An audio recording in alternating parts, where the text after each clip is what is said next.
The views and opinions expressed by A Little Bit Culty are those of the hosts and do not necessarily reflect the official policy or position of the podcast. Any content provided by our guests, bloggers, sponsors, or authors are of their opinion and are not intended to malign any religion, group, club, organization, business individual, anyone, or anything.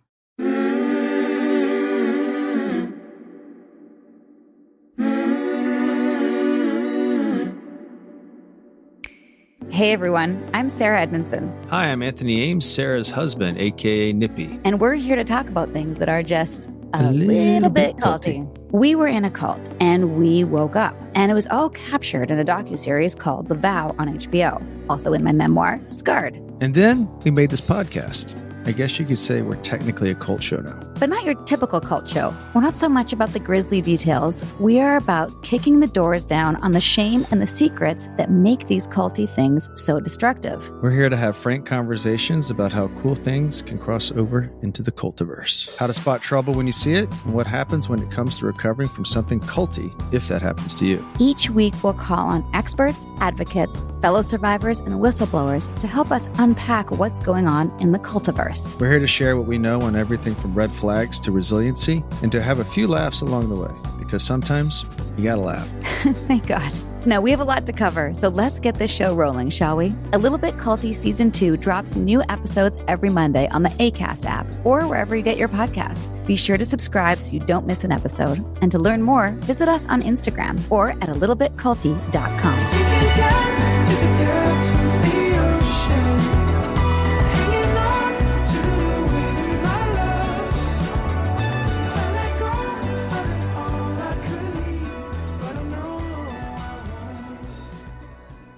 Good morning, everybody. Welcome back to A Little Bit Culty. Or good afternoon, everybody. You don't know when they're listening to this, right? Good day. Good evening. Good day. We are going to do a deep dive today into the Mormon Church. Oh, the Mormon Church. We're going back to my roots, Sarah, my Mormon lineage. I have a photo album that I got at my great aunt's funeral in 1998, and it was given to us. And we opened a page from like 1902, and it had like 100 of my relatives in like a team photo, and like 20 of them were in like jailbird outfits for polygamy. And my this dad is the goes, first time you're telling me this? Yeah, well, I have the book at home. I just saw it when I was back over the summer. And my dad gives it to me. He goes, want to see your relatives? It's like a team photo of like 6 wives with like 100 kids. I'm like, Dad. He's like, I know. I just found out about it too. I don't know how I feel about this. I don't know if I want this in the episode. I don't know. I mean, that's my heritage, I guess. I don't know. I guess so. I'm all messed up. And we're about to find out how much. I wasn't going to lead with that when we met, I'm glad. Yeah.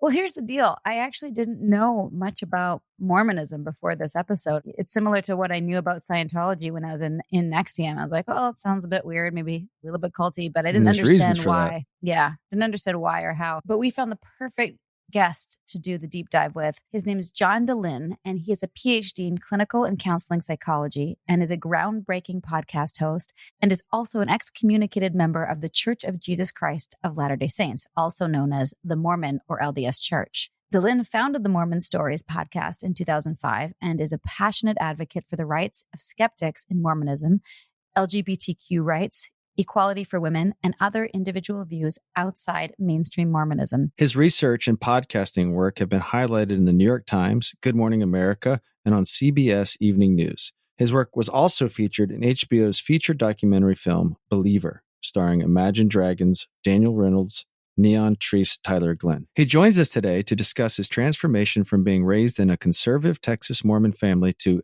an LGBTQ ally and a voice for over 10 million ex-Mormons. We'll also talk about what it means to truly understand and support people experiencing faith crisis and transitions when they leave religious orthodoxy. Without further ado, here's our conversation with Dr. John Dehlin.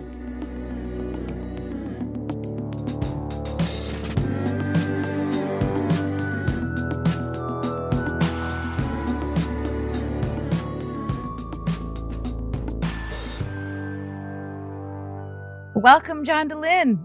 Thank you, guys. I am so thrilled to be here. This is a dream come true. It is a dream come true for us too. And I don't know if we ever told you how this happened, but we were actually in Nashville this summer and we met a mutual friend, Emily, who knew our story from The Vow, and it just happened that Nippy got a audition for a TV show called Under the Banner of Heaven. Yeah. About the Mormon story. And he shared that with Emily, who we knew was Mormon, ex-ish Mormon, questioning Mormon, I guess. And then we told her about the podcast, and she said, you need to speak to John Dehlin. He's the guy. He's got this podcast, Mormon Stories, been doing it for so long. And by the way, we have to wonder if there is divine intervention in the universe, because I had emailed you that very week to invite you on to Mormon Stories podcast. And so while I was waiting for you to respond, you guys are reaching out to me from another angle, and it just makes me kind of reconsider whether there might be some type of divine presence. Not really, but it's a I force. think there might be. Yeah. I don't know if it's Joseph Smith in the grave, but it's some sort of divine presence. But then I ended up getting the same audition, well, for a different part. And so I started listening to Under the Banner of Heaven on Audible by John Krakauer, which the series is based off of. And I realized I had a loose understanding of Mormonism. I'd seen the Book of Mormon on Broadway, which I'm curious to know if you've seen and what you think about the Book of Mormon. But I honestly probably didn't understand a quarter of it because I didn't know all the references that I know now. Have you seen it? Well, so first of all, I read the John Krakauer book, Under the Banner of Heaven, while I was working at Microsoft, going through my own faith crisis. I had read Into Thin Air and Into the Wild before, and so I was a Krakauer fan anyway. Likewise, yeah. And that book was a huge punch to the gut for me, and it made me feel things. It made me connect to my Mormonism and my Mormon upbringing and the implications of Mormon doctrine and theology in ways that I, up until that point, had never been able to emotionally connect to. The kind of like the potential ramifications of Joseph Smith's beliefs, extended to their full conclusion. So that book is a really important book. It doesn't really represent mainstream Mormonism, but it represents people that are really trying to live Joseph Smith's version of Mormonism. So anyway, I can't recommend that book highly enough, but it is a gut punch. It's a gut punch for me too. And I'm not Mormon. Yeah. So yeah. We'll talk more about that. If you look at like Lori Vallow and Chad Daybell, I don't know if any of our listeners know those names, but it's basically these members of the Mormon church who are what are called preppers, who are waiting for the second coming and preparing for the second coming. They ended up killing, her 2 kids, her ex-husband, her brother, and his wife, all with the same sort of, doctrinal and theological beliefs as the Lafferty brothers. And so that sort of, ramification again of Mormon doctrine and theology lives with us today in 2021. And so that's all very real. It's not just like creative fiction. It's a very well hidden story, because my lineage is Mormon. My grandparents, I think we spoke about this a little bit. My granddad and my grandmother were born in Ogden, Utah. Wow. My dad was born in Ogden, Utah. And my experience of the Mormon religion, Latter-day Saints, is where they'd come knocking on my dad's door because my grandparents stopped practicing or weren't really into it. They track you down. Yeah, they have a list. Track you down. Yeah. And in Atlanta, Georgia, I have 3 or 4 memories of them knocking on our door, being like, "Hey, is Anthony Ames here?" And then I have a vivid memory of my mom answering the door. My dad at the top of the stairs goes, "Tell him I'm dead."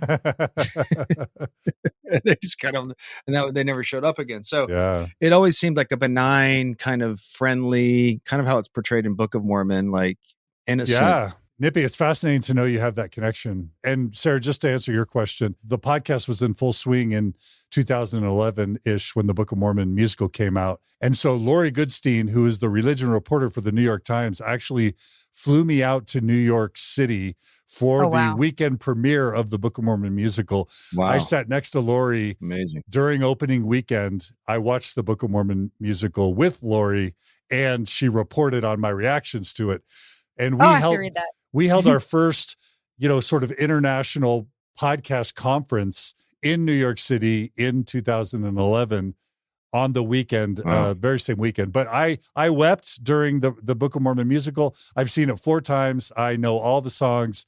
It connected with me in very real ways. And in very, very real ways, the musical has very little to do with Mormonism and in some ways captures Mormonism better than, anything I've ever seen. It's powerful. Good I to recommend know. it to everybody. There's like the F word is, do you guys swear on this podcast? You do Yes, swear, we right? swear. We have a lot of F-bombs. I think I on think Lee, so. I wouldn't say fuck, but I'm going to say fuck today just as a special Do it. treat for you guys. Thank I you. usually don't say that word, but I'm trying to deprogram. So the word Good for fuck you. is said like 100 times in the Book of Mormon musicals. So you have to kind of be prepared for that. But You know what? I don't remember it. Like I said, I have to see it again now that I've researched and read Under the Banner of Heaven and everything to prepare to talk to you. But what I remember the most is sitting in front of these two elderly women who I don't think knew that it was a parody or a satire. And they thought they were coming to see like a tribute to Joe Smith. Oh, well. The look on their faces, I don't think they even stayed for the whole thing. I think they left because they were just like, in shock that it's a sacrilege. It's our Fiddler on the Roof moment. Basically, I've always wanted Mormonism to have its Fiddler on the Roof moment, and we got it.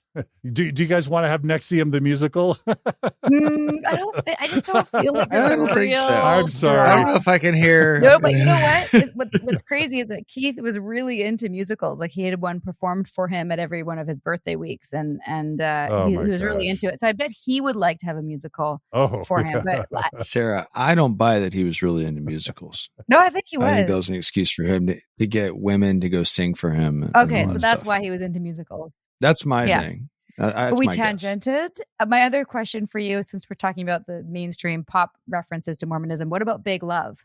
Did you ever watch that? Yeah, so I did. I was still active, semi-believing Mormon when Big Love came out. So honestly, I tried to watch it, but the sex scenes and the profanity were too much for me. I'm still very, very Mormon. In fact, I feel like I'm the most Mormon, ex-Mormon on the planet. I still haven't tried beer. I still haven't tried marijuana. I haven't tried. It's hard for me to swear. And so when Big Love came out, just long story short, it was too graphic for me. That sounds so weird. When we come to Salt Lake, I don't want to be the person that introduces beer in your life, but maybe we could. Yeah, Sarah, don't show up with drug paraphernalia. No, here, John, just eat this. Leave him on a bar stool. Just eat this. You're going to have a really good time. No, just kidding. First one's free, John. You don't know how many. Member.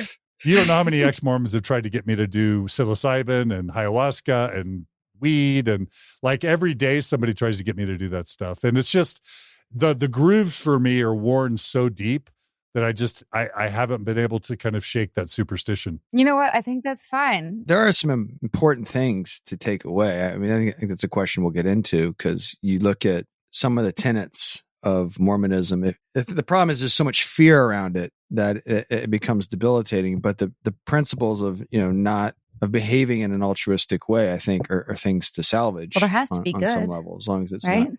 Yeah, that was actually one of our first questions. Generally, our format, John, for our podcast is, how did you get in? How did you wake up, and how are you healing? But for you, you didn't get in. You were born into it.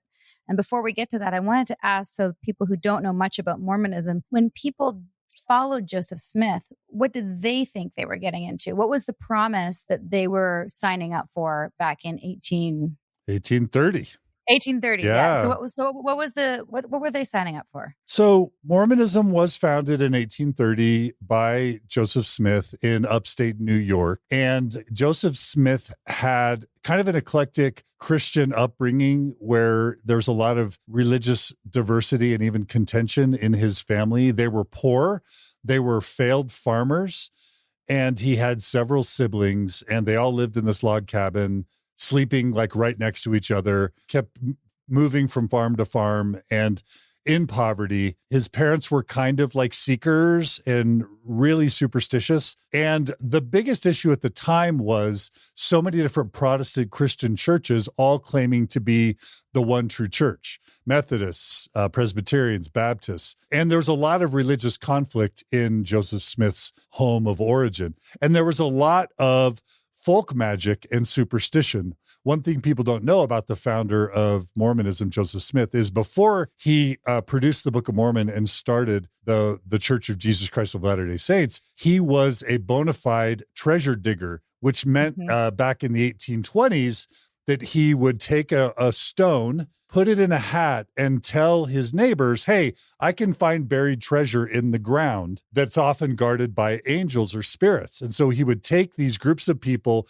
around in the forest, over the mountainside, and say, oh my gosh, there's treasure underneath the ground right here. Start digging. They would all start digging. And then right before they were about to find the treasure, he would say, oh, the spirit moved the treasure because you didn't kill the chicken in quite the right way, or you didn't say the right words, but pay me my money. And believe it or not, he did something like 16 or 18 treasure digs, pretty much always got paid and never found any buried treasure. But interestingly, people still believed in him even after the treasure dig had failed. And what he learned prior to ever starting a religion is that he could get people to believe that he had special powers. And I would say that is the most important promise that led people to join Mormonism in the 1830s and 40s. It's like, wait a minute. Okay, we know that the Bible had prophets like Moses and David and Solomon and Peter, James, and John, but our understanding was that God stopped talking to men and doing miraculous things once Jesus died and once the apostles died. What Joseph Smith did is he came back and said, I'm talking to God now, and I have special powers.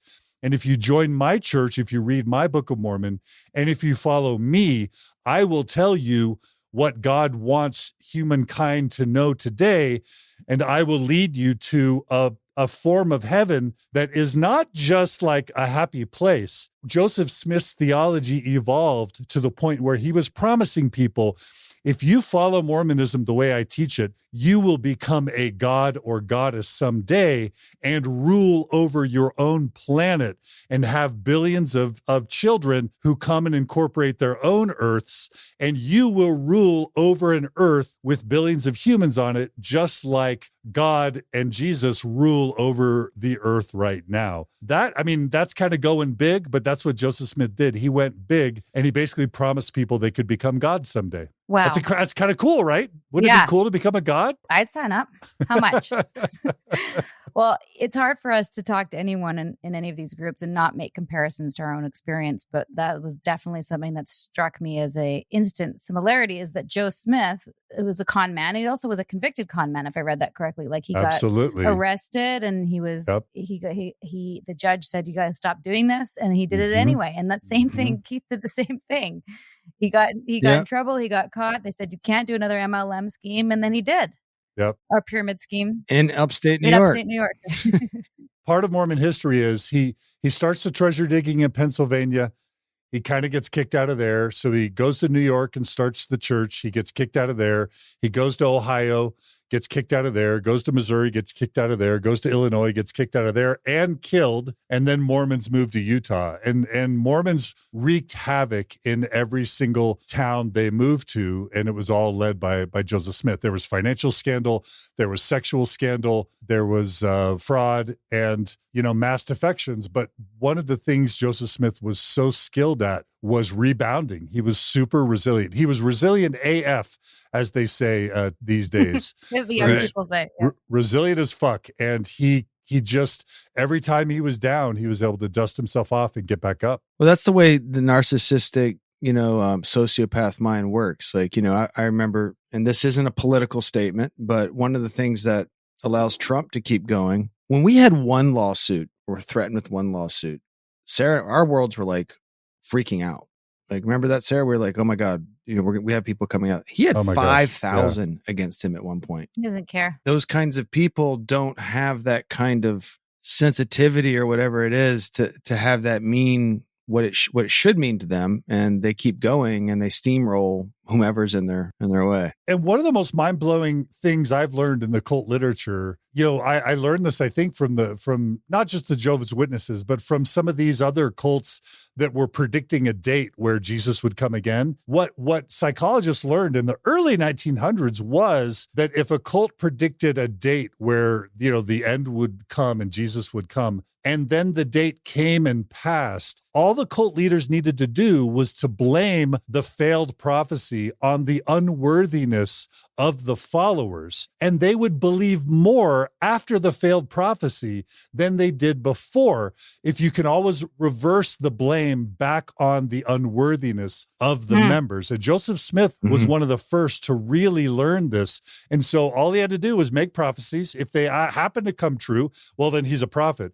If they didn't come true, he would just blame the members for being bad people, and then they would just want to follow him more. And so his failures became virtues and even made him stronger. And I think I agree. It was the narcissistic personality that allowed him to not just go, oh my gosh, I'm deceiving people, I need to stop. It's like, oh my gosh, all these failures are going to make me stronger. I'm going to keep going. So it's almost like Joe Smith invented gaslighting. Well, he He's definitely, one of the first anyway. he perfected it. He took it to the next level. He really did. He is a legend. I want to say this. Yeah. The Mormon Church is the most successful cult in the past 200 or 300 years by far. And we can talk about that later. Well, that is one of the questions is how do you think it got to be that successful? And how are so many people Mormons and not knowing that it's so obvious to me when you have the checklist of what makes a cult or high control group or high demand group or whatever you want to call it, it hits every single checkbox. So how do people who are still believers not see that? Well, okay. So there are a couple, I was thinking a lot about this trying to prepare for this episode. There are a couple things that lead to the success of Mormonism. One is the death, the martyrdom of its prophet. So when you kill someone's prophet and they're still thinking he's a prophet, it's just like Jesus. Like all of a sudden, people believe even more passionately because he was killed. And so, there's that saying, never make a martyr out of somebody or the movement's just going to grow. And so if Joseph Smith had been allowed to just like continue his sexual predation and his illegal activities, he would have just been incarcerated and the church probably would have fractured and died. But by killing him, that was certainly thing number one. Thing number two is that the Mormons relocated to Utah, and it never hurts to be able to control multiple state territories in a theocracy for, let's just say, 50 years or 150 years, depending on how you're counting, to be able to gain assets. And so when Joseph Smith dies, Brigham Young takes over, brings all the Mormon pioneers over to Utah. It's part of Mexico or Texas at the time. The United States hadn't even expanded westward yet. And so just imagine 50 years of being able to just like own all the businesses, own all the land, own all the assets, have all these followers, doing whatever you want, being outside of the jurisdiction of legal authority and just amassing wealth and property and wealth. And by the way, having 5-10 children per family, you get a really good head start. And so that's kind of step two. And then when the federal government shut down polygamy and we had to kind of rebrand, the Mormon Church got really good at being what I like to call, sort of like a happy cult, kind of like Scientology light. There's different ways of saying it, but the term I thought of just now is titration. And the term titration for me comes from the medical field of like, what's just the right drip, just the right dosage. You want to be enough of a cult to get all your members to do whatever you say they should do, but not too much of a cult so that your assets aren't seized and your leader gets thrown in jail and everybody thinks you're evil. And when the Mormon Church rebranded in the 1940s and 50s, became like Donny Osmond and Marie, clean cut, happy, smiley, sort of that persona, which they weren't prior to the 1940s. Once they adopted this all-American persona and became a cult at the right dosage, they were able to start amassing wealth like you would not believe. And today, the Mormon Church is worth probably at least $1 trillion, certainly hundreds of billions of dollars, and that's billions with the B, but probably close to $1 trillion. And they did that by being a little bit culty, but not too much culty, right? Yeah, and they learned that from Joseph Smith's mistakes, frankly. Couple tangents. I have to say, I don't think Nippy and I have ever talked about this on our podcast, but that was Keith's plan. He wanted to find some land. He wanted his own everything. He wanted his own government, his own way of doing currency, his own internet, right, Nip? Well, I think that's what he dangled. I don't think he was motivated. I think Keith was too lazy. He was lazy. I don't think he was motivated. Talked about that. Yeah, he just talked. It was all talk. Everything he did was talk, and I think he humored people who had the ideas. But do you remember when we were trying to figure out, like, should we live in Vancouver? Should we live in New York? And Pam, when she was still alive, was like, well, we're going to get this piece of land. Rosa Laura's finding this land, like John Galt from Atlas Shrugged, like we're finding our own community. And I feel like the Mormons did that correctly in the way that I think every cult leader would want. Well, it seemed like they had a lot of motivation and a lot of drive behind it. Joe Smith was moving from place to place, and like you said, he was resilient. Yeah, and basically, you could say that Joseph Smith was lazy too. He definitely could work and was perceived in his younger years as being a strong, hard worker. But, cult leaders, there's a virtue in being able to get other people to do your work for you. And that's a virtue, not a defect. If you are lazy, but you're able to get people to do your bidding, then you can just kind of have wife number 26 and wife number 27 and wife number 28 while everybody else is building your kingdom. As I watched NXIVM, as I listened to NXIVM podcasts and watched NXIVM documentaries, I thought, man, I kind of wonder if Keith studied a little bit out of Joseph Smith's playbook. I think he did. Maybe. I think he studied all those guys. He took from Scientology. He definitely liked he would say polyamory, but the polygamous aspect of Mormonism. And I think both of them, it seems like, were sex addicts. And one thing that I hadn't put together until I read Under the Banner of Heaven, there was a line, he said something about that they're heightened lying, like the fact that they were both such living these double lives, like presenting one thing but doing another in that state can also heighten their libidos. So I don't know if that's true, and we'll probably never know with either of them, but that's an interesting theory to know that the con men aspect of it also reinforce their sexual drive. Yeah, I think that power, I'm remembering a Scarface quote, kind of an Al Pacino quote. I think he said, first you get the money, then you get the power, then you get the women. And I'm not advocating that philosophy. No. but power is attractive, I think, as primates. I mean, if you just look at kind of apes and how they work with the alpha male and the grayback, if you're an alpha male, you I think not only are women attracted to you, but you want to spread your seed. And I know it's a gross, offensive term. Just think power breeds sexual predation. And to be honest, I've had a tiny taste of becoming a public figure just as a podcaster. And it's crazy. If you've been in the entertainment industry at all as a movie star or as someone in the movies or in entertainment, you always have to be on your guard because, people are attracted to power, and power can be easily exploited for let's just say unrighteous gain. And I just think Joseph Smith, he probably had a high libido. He probably had some trauma and some dysfunction, but he just figured out how to get a lot of power. And I don't care what you are. You could be ex-Mormon or ex-NXIVM. If you get too much power and you're not really principled and centered, it can go crazy. Right? Yeah, it's ripe for abuse. I remember reading something Robert Kennedy said, and he said he had a conversation with his dad, and he's like, be careful. Everyone who has power will abuse it at some time. Yeah, it's the whole Lord of the Rings, the analogy of the ring and Frodo. And I just think power corrupts. George Orwell, I think, said power corrupts, and absolute power corrupts absolutely. Yeah, and it's why the founding fathers had checks and balances, because they just knew, if this thing gets into one person's hands. And I'm not trying to make excuses for Joseph Smith. Not everyone becomes a sexual predator who has power. You have to understand what you're looking at. But I think something that you guys and I have in common is you can't make the world safe for people, but you can make people safe for the world. There's an Indian proverb. You can't cover the world in leather so everyone's feet are protected, but you can cover people's feet in leather so that they're protected. And I think what we're trying to do, if you educate people about coercive, undue influence, cult-like influence,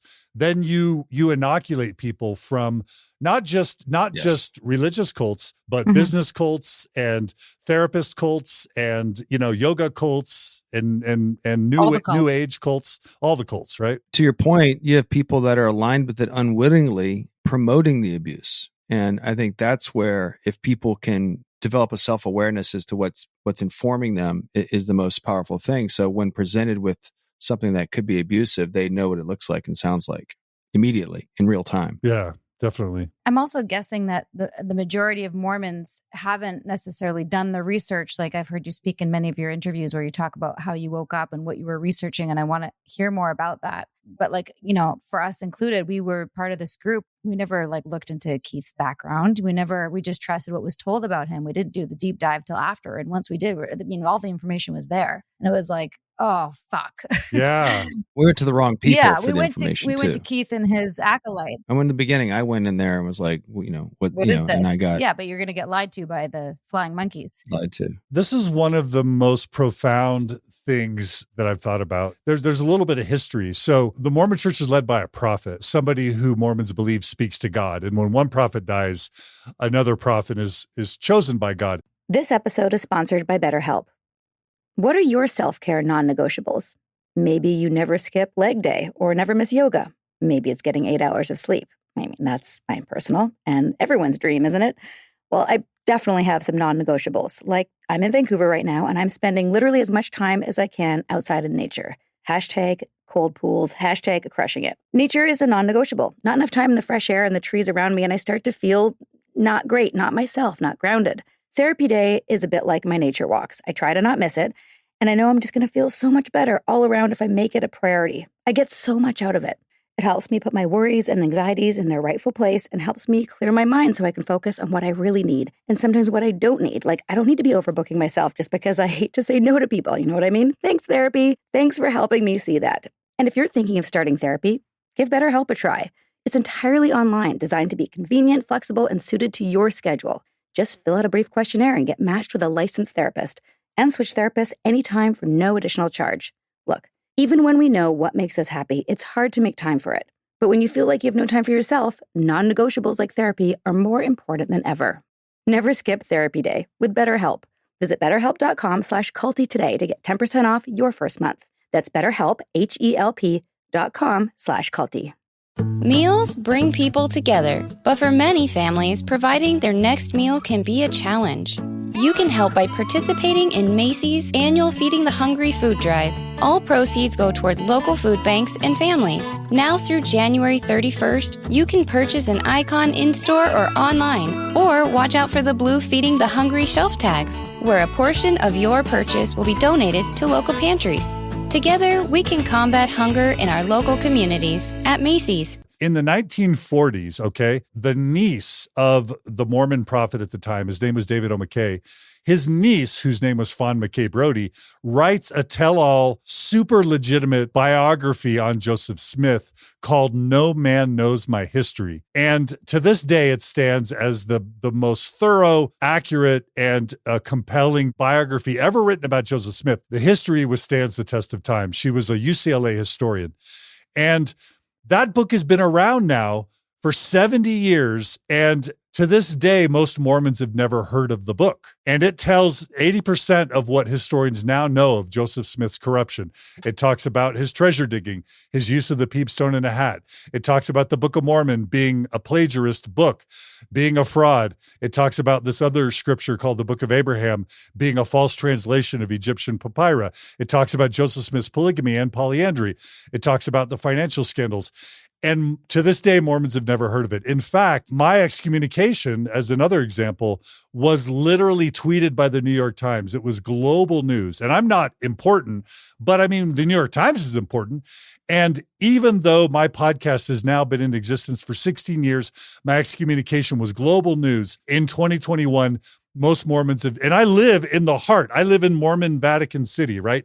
I live in the heart of Salt Lake City. Most Mormons have never heard of me or my podcast. And that just goes to Stephen Hassan's bite model, right? What cults do is they control the information so that they can control the thoughts of people. And they excommunicated me. The Mormon church excommunicated me so that Mormons would be terrified to even listen to my podcast. And by doing that, they made it so to this day, most Mormons have no idea that Joseph Smith was a polygamist, that the Book of Mormon and the Book of Abraham are literal proven frauds. Most Mormons have no idea of any of this, and they just go on feeling like their prophet talks to God. Joseph Smith was God's one true prophet, and Jesus is coming any day. That's pretty amazing. How are they able to do that, considering you're like right there? What are the forces they're using? What are they doing to that's amazing to me. Mormons are conditioned from birth to never read a book or listen to a podcast or watch a YouTube channel or anything that is religious in nature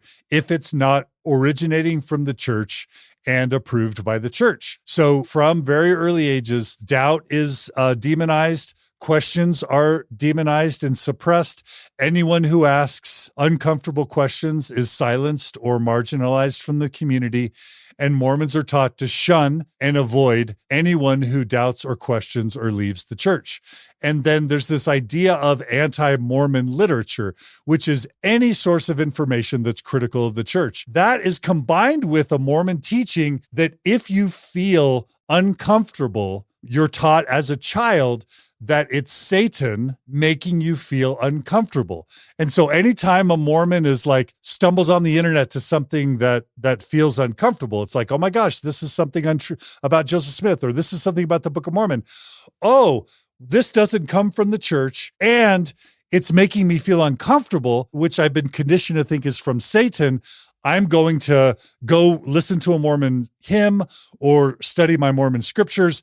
I'm going to go to my bishop and repent, and I'm going to avoid that information. And so I call it the bubble. Mormons live in this bubble of, acceptable information, and forbidden information is kept outside the bubble. And to this day, you've got lawyers and doctors and, PhDs who are Orthodox Mormons who don't know the first thing about the church's history or about any of its critics. And it's just one of the most mind-blowing. It's kind of like Scientologists that have never heard of Leah Remini or Mike Rinder. It's just, that's what cults perfect, is the ability to control people's thoughts through emotional coercion and manipulation, and by controlling the information they receive. And it's their secret sauce. It's what they do. So I come to you 6, 7 years old and I say, Dad, what about this?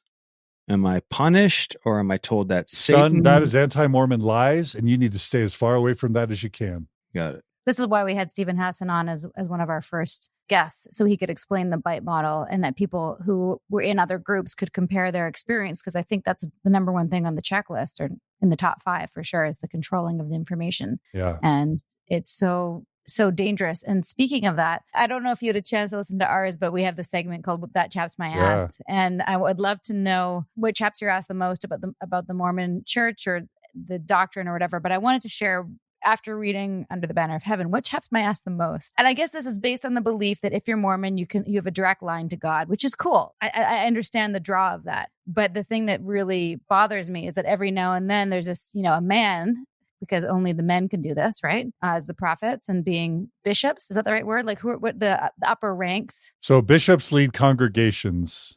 Okay. And the prophets and apostles lead the church. And only they have the direct line to God, right? Like women don't? Women have to go through men to know what God wants. Yeah. Okay, so there's another problem, but we'll talk about that in a minute. This is email to God?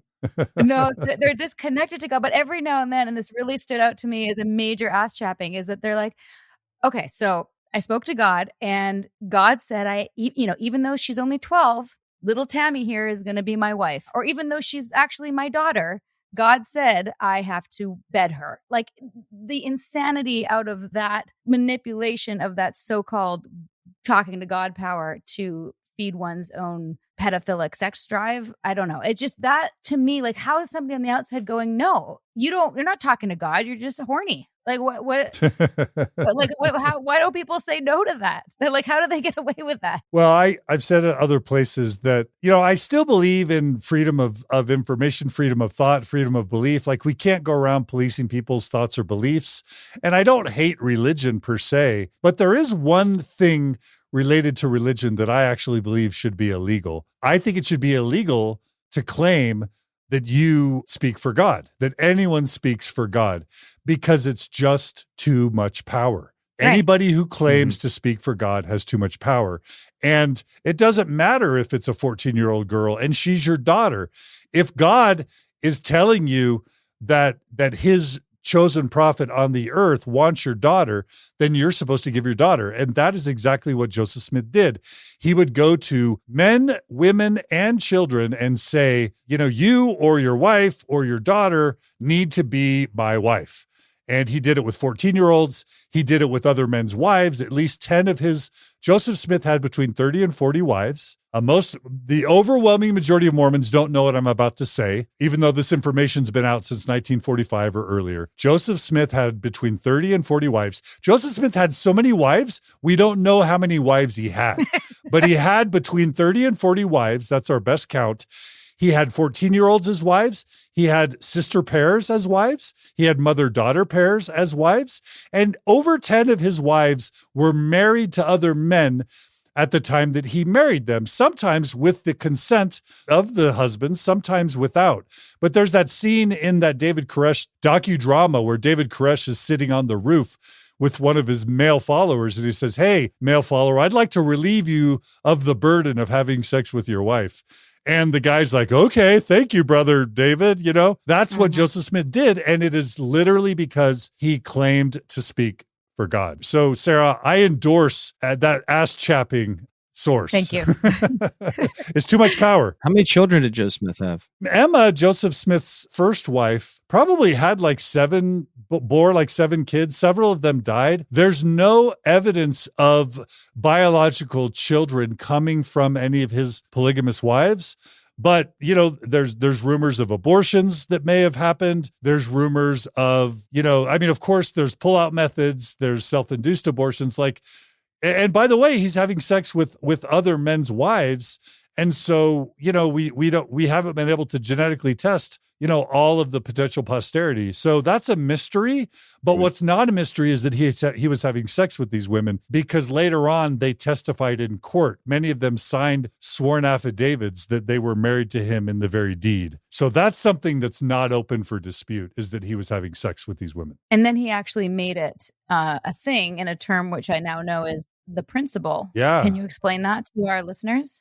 Yeah, so this is something that's kind of subtle. The current Church of Jesus Christ of Latter-day Saints, or the Mormon Church, they simultaneously denounce and believe in and embrace polygamy to this day. So the Mormon Church in 1890 was forced to stop practicing polygamy by the federal government. So they issued a declaration where they told the whole world, okay, we are now going to stop practicing polygamy. And then immediately they continued practicing polygamy for another 15 years.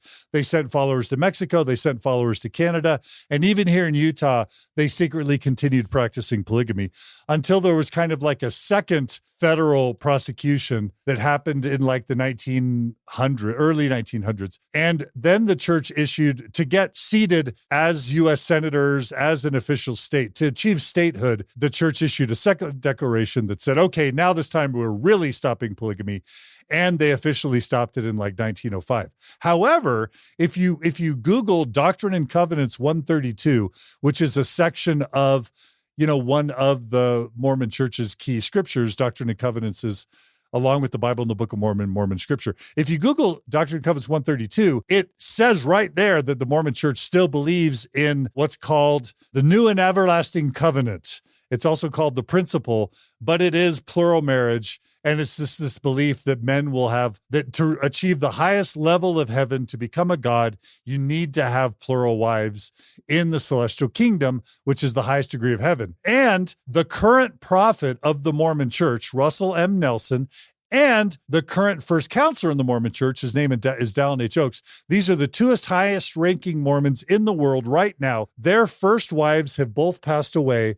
They have both been eternally married and sealed to their second spouses. So right now, the number one and number two guy in the Mormon Church, the prophet and his first counselor, are both eternal polygamists right now. And so the Mormon Church has to do this dance. When the media asks, they'll say, oh no, polygamy, that's those weirdos down in, Colorado City, down in southern Utah.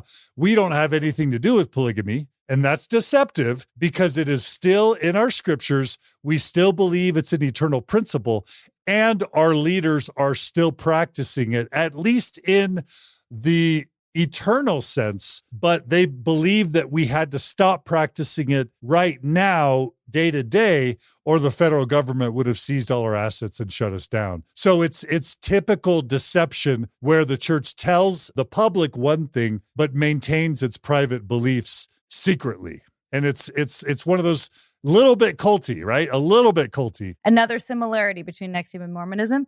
You guys call it lying for the Lord. Yeah. Right?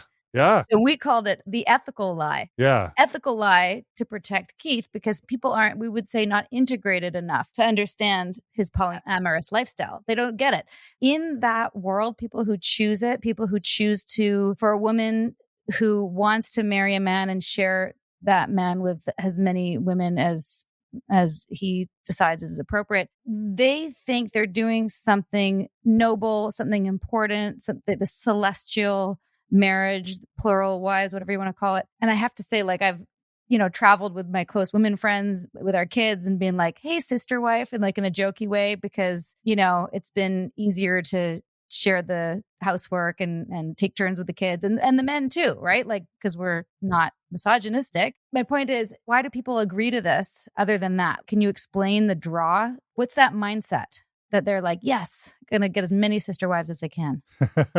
Well, I mean, I think the male sex drive, and I don't want to perpetuate a stereotype that male sex drives are higher than female sex drives, because honestly, I think female sexuality has been suppressed and oppressed and objectified for millennia. But I think stereotypical male sex drive can account for a lot of that. I think even if we go back to the primate world, male mammals are sort of wired to reproduce their genetic material as much as possible. Whereas maybe in the female biological world, females are more wired to kind of protect the offspring once they're produced. And so I think we're just sort of tapping into basic biological instincts, but what makes it twisted and perverted, there's that saying that there's always going to be bad people doing bad things and good people doing good things. To get good people to do bad things, you need religion.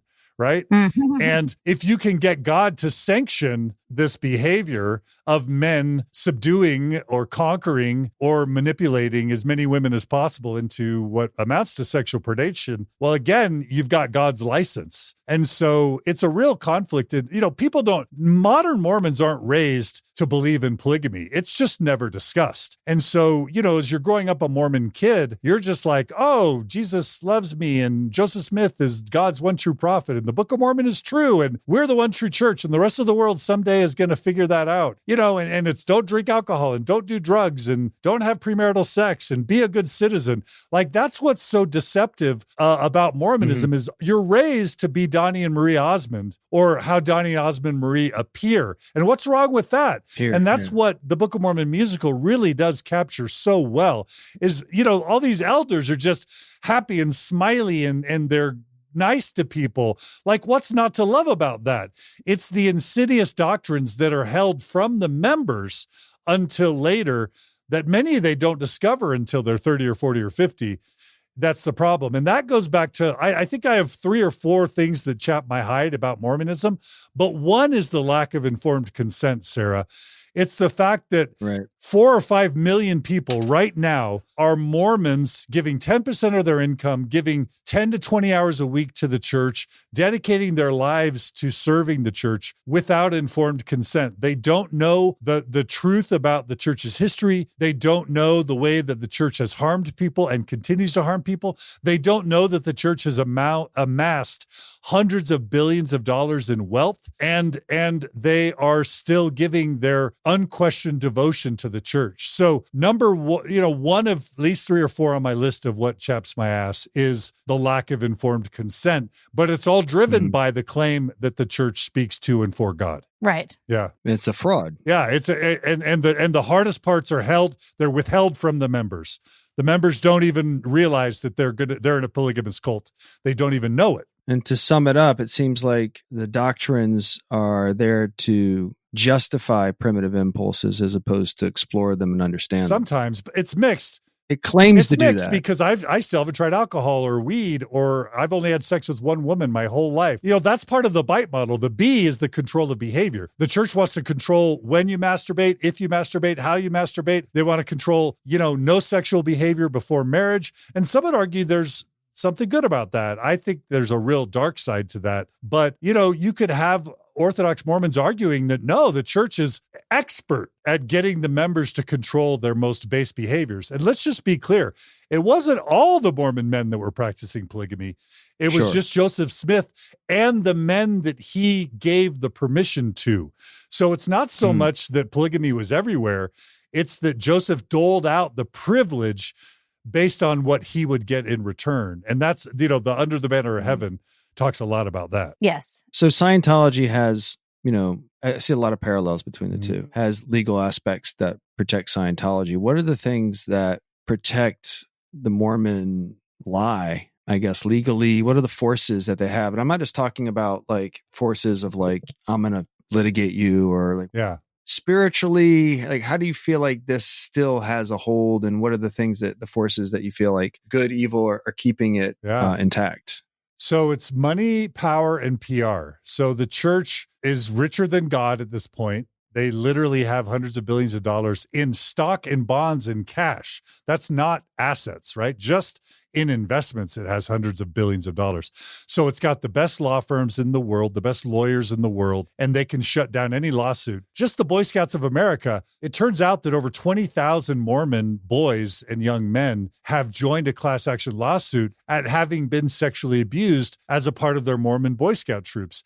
This has been going on for decades, but none of us have known it until now. How did the church hide? How did the Mormon church hide 5 decades of mass sexual abuse of its boys and young men with lawyers that would silence and pay off and coerce its members? So money and then power. Because we're only a little bit culty, not too much culty, instead of like Scientologists or Jehovah's Witnesses that are kind of marginalized, we have higher than our percentage per capita of U.S. senators, higher than our per capita of members of the U.S. House of Representatives. Mitt Romney, was the Republican nominee for president. We have power. We have CEOs, and most of the major Fortune 500 industries have Mormon CEOs. We have so much money and so much power. And then we're global experts at PR, at these shiny, happy commercials that show Mormon parents loving their Mormon children and doing good in the world and doing service projects and silencing the critics. Like the Mormon church, if the church finds out that a documentary is going to come out that's unfavorable or a news story, they have the power to call up ABC or CBS or NBC and get the project shut down.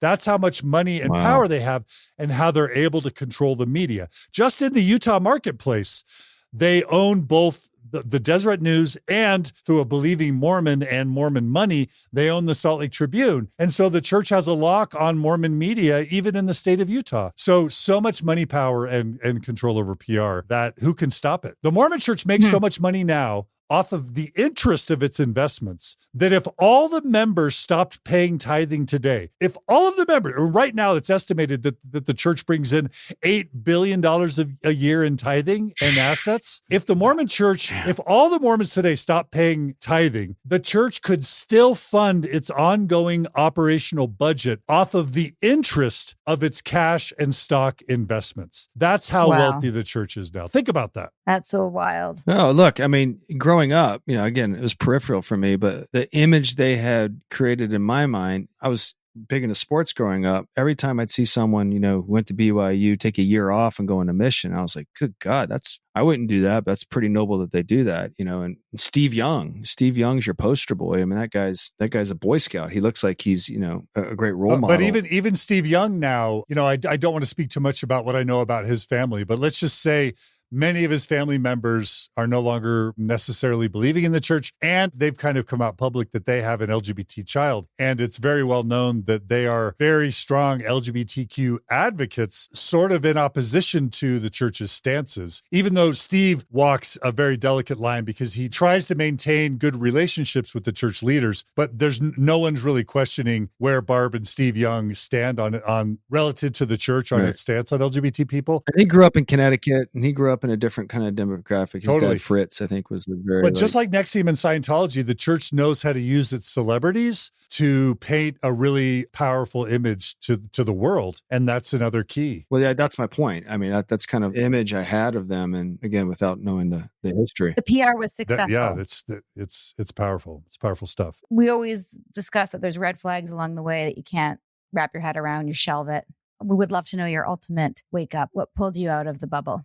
Yeah. So as I was listening to your Mike Rinder interview, you guys were touching on a concept in Mormonism that we call the shelf. So the first thing that I heard of that caused me trouble, I was like 8 or 9, and I learned that the Mormon church did not allow Black people to be in full fellowship. So prior to 1978, I was born in 69. Prior to 1978, Black Mormons could not go to the temple, they could not receive the priesthood, and they could not get married in the temple. And I knew that as a kid, and I'm like, that's kind of weird. Why would Heavenly Father keep Black people out? But then in 1978, miraculously, God, as is quoted in the Book of Mormon musical, God changed his mind about Black people, and all of a sudden Black people were able to be members in full fellowship. So that was the first issue I put on my shelf. And shelving something in Mormonism just means I don't want to deal with it. I'm going to stick it in the back of my brain. And then you just start putting things on the shelf. You grow up and your friends who aren't Mormon will joke with you, oh, you're Mormon? How many wives do you have?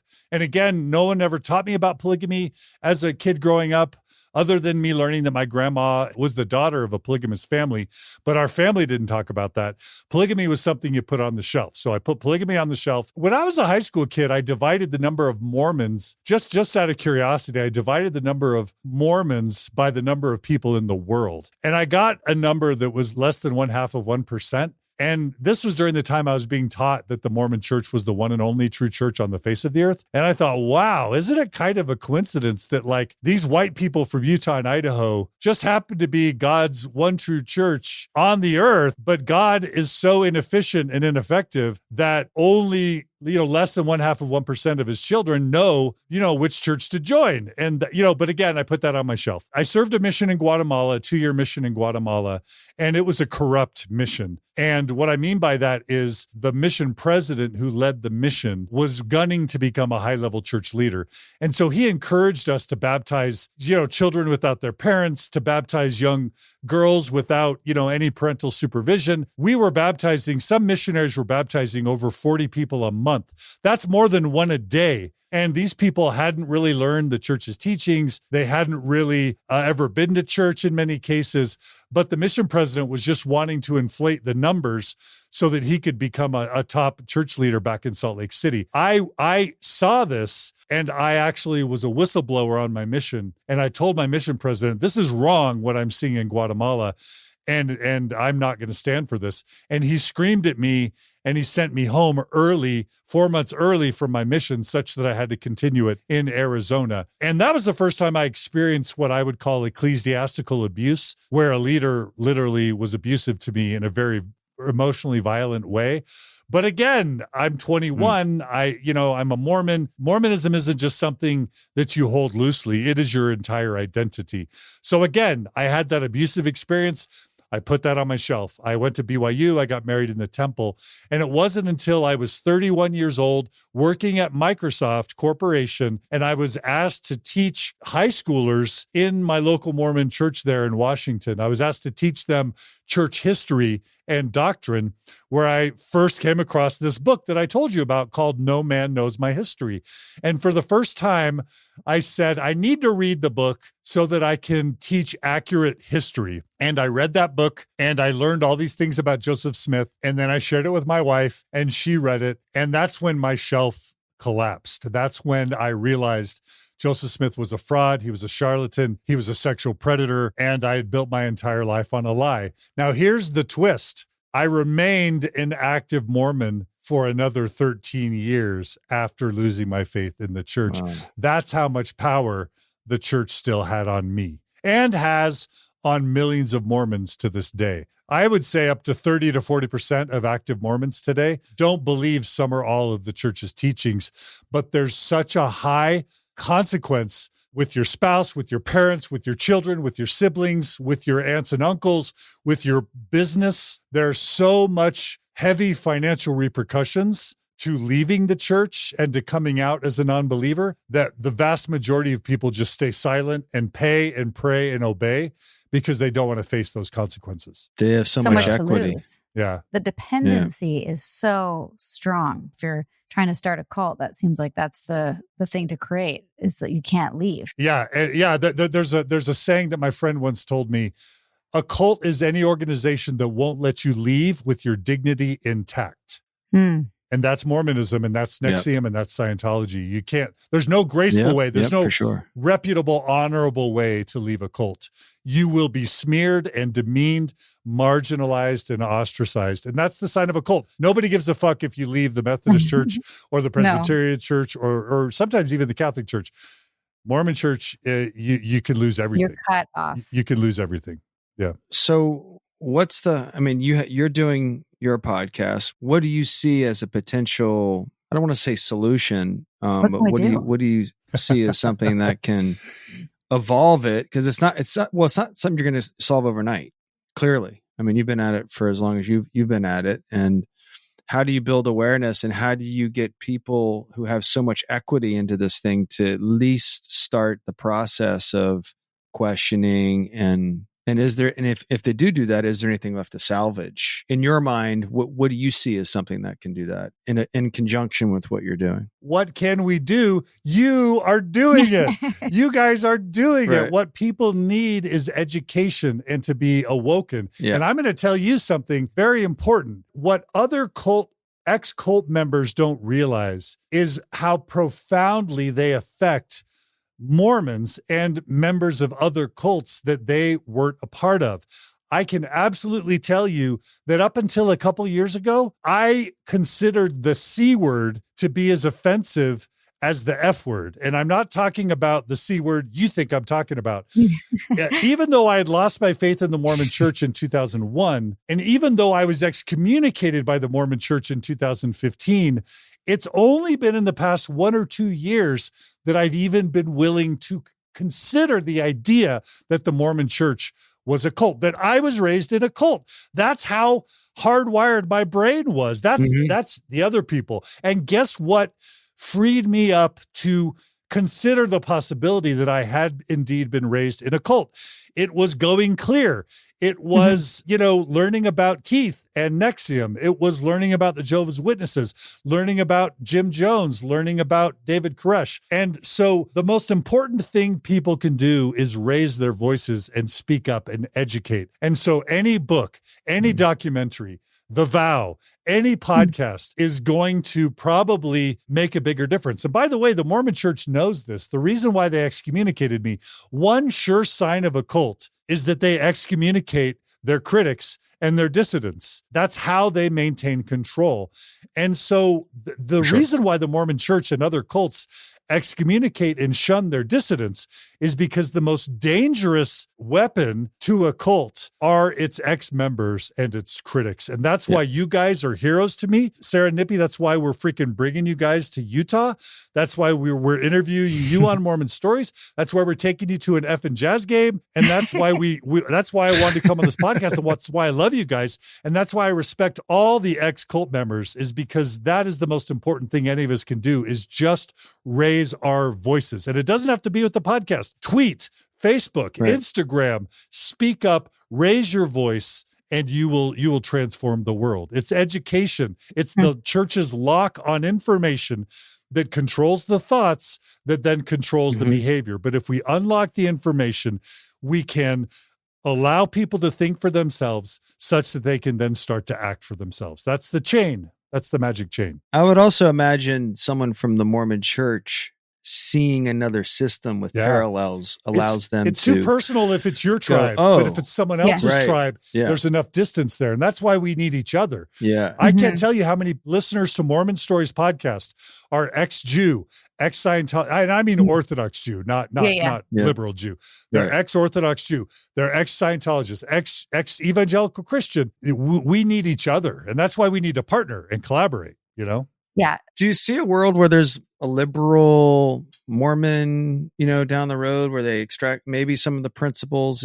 I don't know. I was trying to create that. Like, that's one of the reasons I didn't leave the church in 2001. I thought, I'll start a podcast and I'm going to try and change Mormonism from within, because Judaism has Reform Judaism. And I don't know, most people don't know that the largest branch of Judaism in the United States, not only do you not have to believe, in God, not only can you be a lesbian or gay, you don't even have to believe that the founder of Judaism, Moses, was a historical person, and you can still be a practicing Jew.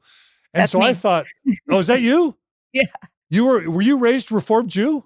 Yeah, I was raised Reformed Jewish, but my dad was Anglican, but more atheist, and so I had like I had a smorgasbord of choose your own adventure. So I call myself like culturally Jewish, but yeah, I got bat mitzvahed in a Reform synagogue, and yeah, and liberal religions have a hard time keeping their members. Yeah, I've gone away and come back. Sometimes people raised in liberal religions become cult fodder, because they didn't get quite the formula that they needed, such that they felt kind of lost and without an identity. And that's what sometimes cults pick up children of liberal religious people. I think that is part of what made me, there's a number of things, but that is one of the things. And I think that Mormonism, as well as NXIVM, provided a template for all the answers, and when you're a bit lost in your 20s and you want some answers, here's a place where all the answers are. And I think that's very appealing to people, and what can be a big trap for a lot of people. And certainly was for me, as well as community and meaning and personal success and all those things. But yeah, I think that, and I don't blame my parents, because I know my parents will listen to this and they're going to, oh my goodness, what do we do? I'm like, no, Mom, you're a great mom. I love Hanukkah. I love the way I actually really love the way they introduced me to religion, that they took me to all sorts of different things and really let me figure it out for myself. I mean, I had a hard road. But look at you now. Look at me now. I love my life, right, babe? We're crushing it. Oh yeah. And Nippy, to answer your question, there are people within the Mormon Church today trying to make it a more progressive liberal religion. And the church is simultaneously fighting a battle on two fronts, because there's this prepper fundamentalist front in the Mormon Church where these people are saying the church is boring, the church is stale. The Joseph Smith religion is the type of religion I want. And they're becoming fundamentalists or neo-fundamentalists or preppers. You've got the church losing conservatives to ultra orthodoxy. And then you've got the church leading liberalism, because what is liberal Mormonism? It's basically the stepping stone to ex-Mormonism. And I have to say this, that part of my shelf breaking was gaining sympathy for the LGBTQ community. And part of the second thing that chaps my ass about Mormonism is the high rate of LGBTQ suicides. The suicide rate amongst youth and young adults in Utah is 2 to 3 times the national average. And a very large percentage of that suicide rate are LGBTQ Mormon youth who decide that it's better to end their life than to continue their life as Mormons here on this earth. And so that's part of what woke me up. And so I figured I'll try and stay in the church and make it a safe place for LGBTQ youth and adults. And of course, when I gave my TED Talk in 2013, that was the beginning of the end for me, because the church summoned me to a disciplinary council in 2014, right after my TED Talk, telling Mormons to be LGBTQ allies, and then they excommunicated me soon thereafter. And so there are progressive Mormons trying to change the church. I was one of them, but if you speak out too loud and vocally, and by the way, Barb and Steve Young are also progressive Mormons working within the church to try and change it. But they have to do this delicate dance, because if they stay silent, the church will tolerate them. Like you yourself said, you didn't even know that Steve and Barb Young were LGBTQ allies. Well, that's because if they're too loud and vocal, the church will excommunicate them like they did me. But if you're too loud and vocal, if you're too successful in promoting a progressive or liberal Mormonism, the church will excommunicate you and then strike fear into other wannabe progressives or liberals. And so it's a really difficult dance. And the church doesn't want to go there. Do you know that the church is led, the average age of the 15 men who lead the Mormon church is something like 85 years old? Like our prophet is like 97 years old. That's the guy. Imagine a CEO of a major Fortune 500 company that's 97 years old. The average age of our top leaders is like 90 years old. That's why we're always 30 years behind the times on race, on women's issues, on LGBTQ issues. And so it's kind of hopeless. It's kind of hopeless. It seems like, that the problems that we're seeing politically or whatever is going on right now aren't proprietary to the United States. They're in any kind of faction or group, and you're going to have the same kind of division go on no matter what. They're not proprietary to Americans. They're not proprietary to black, white, Asian, whatever. It's like if somebody has an idea and they're conservative with it and someone wants to be a little bit more progressive with it, you're going to have that natural push-pull, unfortunately. Absolutely. But it seems to be really extreme in Utah. Yeah, for sure. For sure. We're in a weird social times right now. Yeah, I think we've been here We'll have before. to save that for another episode. Yeah. Yeah. The weird social times that we're in. Totally. I have to ask you, and I think one of the things that we're really trying to focus on for season 2, because there are so many people getting out of culty things, is providing the roadmap for healing. I think you've talked a lot about your advocacy and your podcast and try to change things from within and making a difference in a way that's in line with your values. Is there anything else you can share with our listeners for your healing journey and what's worked for you to get, and I know this is a big part of your work now, is reclaiming faith and transitioning to a new faith. Can you tell us a little bit about that switch? Yeah. I pursued a PhD in clinical and counseling psychology at age 40. I didn't get it till I was 46 because I realized that it's not just as simple as leave your cult and you're happy and healthy. When you leave a high demand religion or a cult, all these holes develop inside your heart and your soul, your identity, your spirituality, your morality, your sense of meaning, your sense of purpose, your beliefs about the afterlife, your community, your marriage can be disrupted, your friendships. There are so many holes that develop. And so what I realized is the big job after leaving a high demand religion or cult is to fill the holes. You have to figure out what your spirituality is. You have to figure out what your morality is. You have to figure out what to do about death. You have to find a community. You have to find friends. You have to figure out what the meaning and purpose of life is. And that's all super hard. That's why religions exist, because they kind of package the answers to all those questions up into a neat little bow and tell you this is what God wants for you. So it's super hard to leave a high demand religion and rebuild a life. And so I recommend a couple things. One is education, and that's reading books, listening to audiobooks, watching podcasts. Like Mormon Stories has over 1,500 hours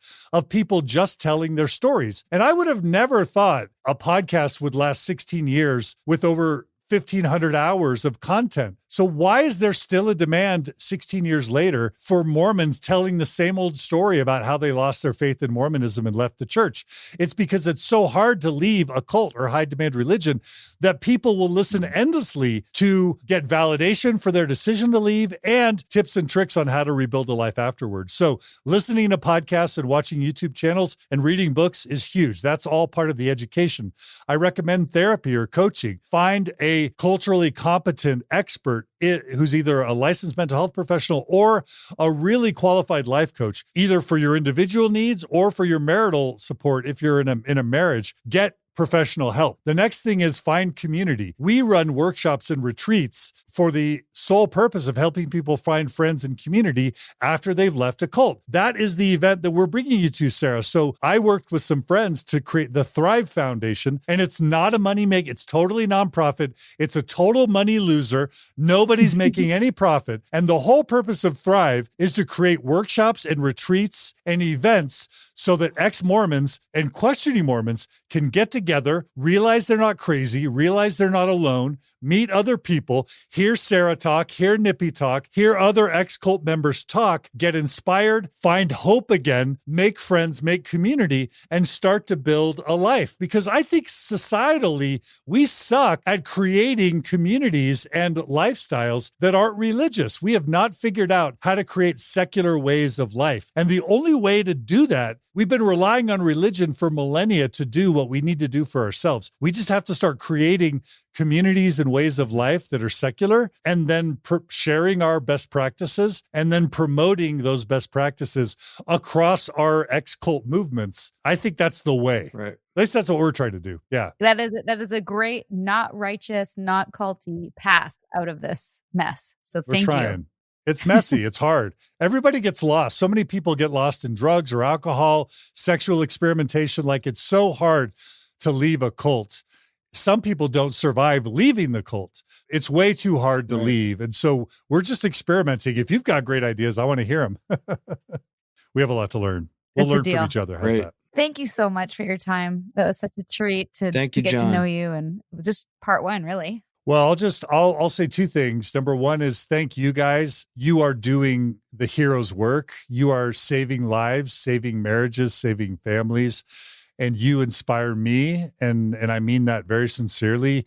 Your stories inspired me to keep going at times when I wanted to quit. And then I just want to apologize. I know I talk a lot and I'm really exuberant. And that's mostly because my day job is to ask questions and to listen all day. It's rare that somebody actually asks me questions. So if I was too exuberant, if I was too talkative, no such thing. it's just because I'm so passionate and I never get a chance to actually say what I think and feel. So I thank you for your patience as I just explode. No, it's great. Yeah. It's great. We love it. Tell our audience where's the best way to connect with you and on your social and your podcast. Where can they find all that stuff? My website is mormonstories.org. You can find me on Instagram, on TikTok, and on YouTube at Mormon Stories. Yeah, and you can email me at mormonstories@gmail.com. I love to hear feedback. We love new listeners, and we just want to help change the world. John, thank you so much for your time, your exuberancy. It fuels us. It's moving. I'm fueled up again. And I can't wait to meet you and high five you. I adore you guys. I love you. And don't give up this work. It's some of the most important work you can do. So you guys, thanks for inspiring me. And let's just keep kicking ass together. That sounds great. And by the way, I just spoke to God and God said that Nippy, you need to take me to the spa. So that's what we need to do right now. Yeah, you know what? I spoke to him the other day and he said that you were going to try that with me and to look out for that tactic. So got you there. I love it. I love it. I think Sarah's the prophetess here, not direct Nippy. line. John, I spoke to God and that's a good note to end on. If we're going to have cults, we need more female-led cults. I agree. True. I sign up for that.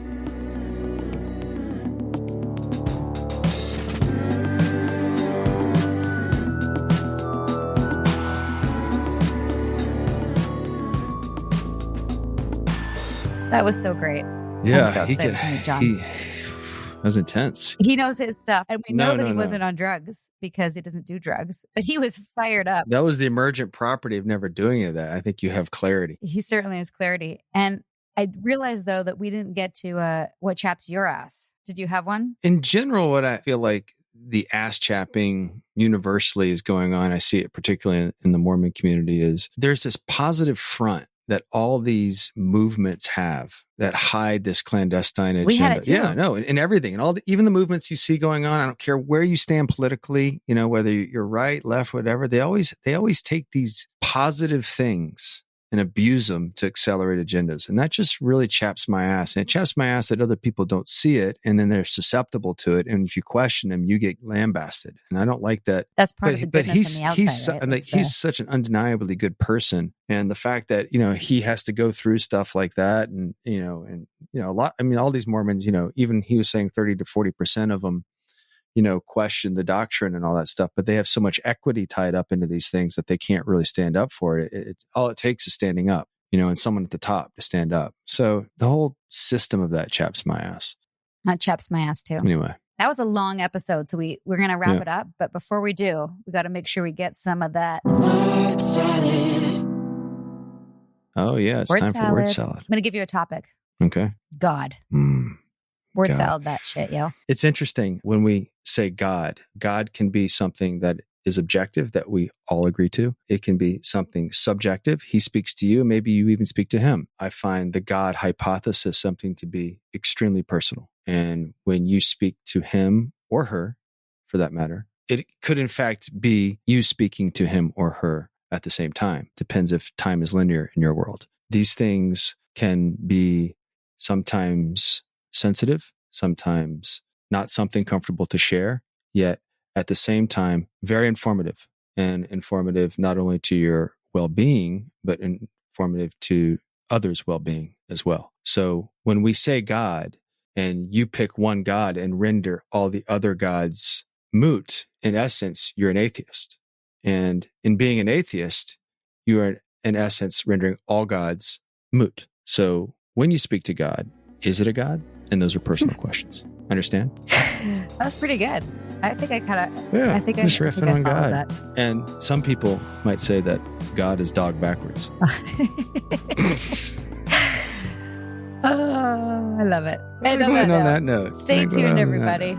Thanks for listening. Have a good day. Huevos rancheros. Bye-bye. Sinking down to the depths of the ocean. I'm hanging on to the weight of my love. If I let go of it all, I could leave, but I know. Let's keep the conversation going. We'll be back soon with more episodes of A Little Bit Culty with more experts and survivors. And sometimes experts who are survivors, as well as some familiar faces from The Vow from HBO. If you've got suggestions or questions on upcoming topics, find us on Instagram at A Little Bit Culty. And for more background on what brought me here, my memoir, Scarred, the true story of how I escaped NXIVM, the cult that bound my life, is available on Amazon, Audible, and where most books are sold. If you'd like to help us spread the word about A Little Bit Culty podcast, please give us a 5-star review and tell your friends to subscribe. Seriously, take out their phone and tell them to press subscribe. Takes a second. We're also available on Apple Podcasts, Spotify, and every major listening app. And if you're listening on a smartphone, tap or swipe over the cover art of this podcast to find show notes and helpful resources. You might also find some offers from our sponsors there. And when you support our sponsors, you help us keep this podcast going. Just don't be a little bit culty about it. A Little Bit Culty is executive produced by me, your co-host, Sarah Edmondson, and Anthony Nippy Ames. That's me. Associate producer is Jess Tardy.